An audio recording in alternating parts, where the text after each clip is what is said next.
አንለየትነት እባላለሁ ከአዲስ የገራ ቀበሌ ግናለሁ።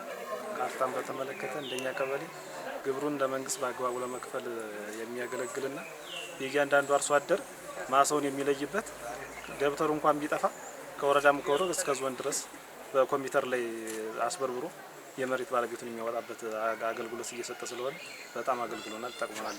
ሲስተም ውስጥ የይዞታ አርሶ አደሩ በወንበሮች እንዳይነጠቁ ነው ለራሱ ባለቤት ሆኗል።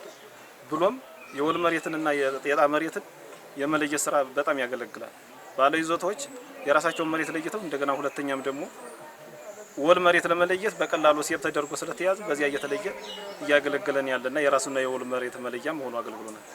ብድር አገልግሎት አንፃር በባንክ ምክንያት ውል እየተያዘ የፈለገውን ብድር እያገለገለ እየተበደረ እንደ ዋስ እየሆነ እያገለገለና እንደ ቤት እንደ ከተማ ካርታ እያገለገለ ነው ለአርሶ አደሩ ያለ ተካከል አንዳንድ የቀሩ ነገሮችን እንደ ቀበሌም ሆነ እንደ ወረዳ እየተነጋገራቸው የቀሩ ካርታዎች ካሉ ለቀቀም በያሉ አልበዚያ ደግሞ ከውርስ አንፃር የሚቀያየሩ ነገር ያሎችን ቢስተካከሉ የሚል ሀሳብ መስጠት ፈልጌ ነው።